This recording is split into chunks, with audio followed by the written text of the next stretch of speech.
What did the Israeli enemy, may God curse it, to ইসরায়েলের পতন নিশ্চিত, কারণ এটি দখলদারিত্ব, অন্যায় ও অপরাধের ওপর প্রতিষ্ঠিত। এমনই এক হুঁশিয়ারি বার্তা দিয়েছেন লেবাননের সশস্ত্র গোষ্ঠী হিজবুল্লাহর প্রধান শেখ নাইম কাশেম। ইসরায়েলের পেজার আক্রমণের প্রথম বার্ষিকী উপলক্ষে একটি টেলিভিশন ভাষণে তিনি একথা বলেন। আল-মানারের এক প্রতিবেদন থেকে জানা যায়, কাশেম তার ভাষণে বলেন, আপনারা নিশ্চয়তার সঙ্গে জানেন যে ইসরায়েলের পতন হবে, কারণ এটি দখলদারিত্ব, অন্যায় ও অপরাধের ওপর প্রতিষ্ঠিত। তবে মুক্তির আগ পর্যন্ত প্রতিরোধ বাহিনী এর মোকাবেলা করবে দুই মহিমান্বিত গন্তব্যের পথে, জয় অথবা শাহাদাত, আর এটাই চিরন্তন বিজয়। ওয়ালটন এখন দেশের সীমানা পেরিয়ে পৌঁছে গিয়েছে 50টিরও বেশি দেশে।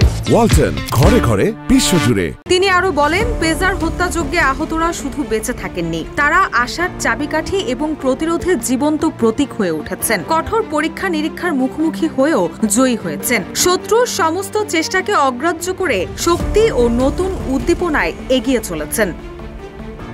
রুশা সুর, নিউজ ডেস্ক, ইত্তেফাক।